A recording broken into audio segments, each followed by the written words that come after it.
রমনা কালী মন্দিরের পরিচালনা পর্ষদের সভাপতি এবং সচিব এবং অন্যান্য গণ্যমান্য ব্যক্তিবর্গ, সাংবাদিক ভাই বোনেরা, আমার সহকর্মীবৃন্দ, আজকে আমার এখানে আসার উদ্দেশ্য হলো, গতবার আমি এখানে আসছিলাম, এবারও আসছি, যে এটার প্রিপারেশনটা কীরকম। আমি দেখলাম প্রিপারেশন বেশ ভালো হয়েছে এবং আপনাদের আমি আশ্বস্ত করতে চাই গতবারের চেয়েও এবার পূজা আরও ভালোভাবে হবে, এটা খুব উৎসব মুখর হবে এবং সবাই এটার পবিত্রতা বজায় রাখবে। এটা কিন্তু একটা ধর্মীয় অনুষ্ঠান, এটার কিন্তু একটু পবিত্রতা বজায় রাখতে হবে।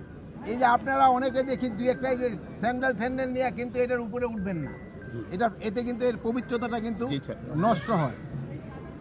যেহেতু ধর্মীয় অনুষ্ঠান, ধর্মীয় সব রীতি নীতি মেনে আপনারা এখানে যার যার কাজ সেই করবেন এবং আমি আশা করব পূজাটা খুবই নির্বিঘ্নে হবে এবং উৎসব মুখর হবে। আর আপনারা জানেন, আমার বোন অলরেডি বলছে যে গতবার ছিল, গতবারের থেকে কিন্তু ছুটি বাড়াই দেওয়া হয়েছে এবং পূজা মণ্ডপের সংখ্যাও কিন্তু বাড়ানো হয়েছে। এর আগে গত 15 বছর ছিল 2 কোটি টাকা সরকার দিত, কিন্তু এবার কিন্তু সরকার 5 কোটি টাকা সরকার দিছে। গতবার ছিল 4, এবার 5 কোটি টাকা সরকার দিছে। এজন্য এরপরও যদি কোনো রকমের কোনো ধরনের থাকে, প্রয়োজন থাকে, আমরা অবশ্যই দেখব। প্লাস আপনারা জানেন পূজা যেন নির্বিঘ্নভাবে হতে পারে, এই জন্য আমরা একটা কিন্তু নতুন অ্যাপও খুলেছি, কোথায় কি ঘটবে এটার সাথে সাথে যেন জানা যায়। আর আরেকটা জিনিস হলো, এবার এটার শান্তি শৃঙ্খলা রক্ষাতে আমরা কিন্তু পূজা কমিটিকেও কিন্তু আমরা অনুরোধ করেছি, তারাও এটা সব সময় অবজার্ভ করার জন্য তাদেরও কিন্তু 7 জন লোক থাকবে। আমাদের আনসার থাকবে, অন্যান্য আইন শৃঙ্খলা বাহিনীর লোক থাকবে, পুলিশ থাকবে, সাথে সাথে তাদেরও নিজস্ব লোক থাকবে। কোনো 24 ঘন্টা এটা পুরো অবজারভেশনের ভিতরে থাকবে।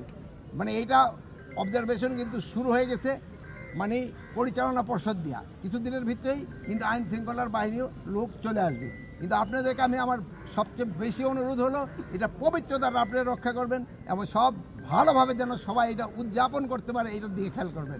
এটা কিন্তু শুধু হিন্দু ধর্মের লোকে আসে না, সব ধর্মের লোকে কিন্তু এটা দেখার জন্য আসে। এই জন্য সবাই যেন ভালোভাবে দেখতে পারে, এটারও তারা ব্যবস্থা করবেন। আর এই যে এইখানকার যে পরিচালনা পর্ষদ আছে, তারাও কিন্তু গতবার খুবই সুন্দরভাবে, সুষ্ঠুভাবে এবং উৎসব মুখর পরিবেশে এটা কিন্তু করতে পারছে। এবারও তারা করবে, এটা আমি আশা করি।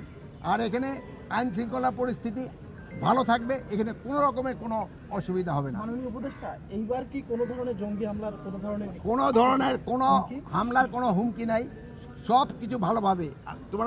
আপনারা তো শুনছেন, আমাদের ভাই বোনেরা অলরেডি কিন্তু তারা বলছে। এখনও আপনারা বাইরের কোনো কথায় কান দিবেন না, আপনারা বাইরের কথায় কোনো কান দিবেন না, এটা যেন ভালোভাবে হয়ে যায়। এটা আপনাদেরও কিন্তু সবাই সাহায্য সহযোগিতা দরকার। এবার ধরেন যে আপনাদের আজকে কিন্তু একসাথে করতে অনেক সময় লেগে গেছে, বাট এটা যেসব ঠাকুর পূজা পরিচালনা করব সেই সময় কিন্তু আমাদের এত কন্ট্রোল করলে হবে না।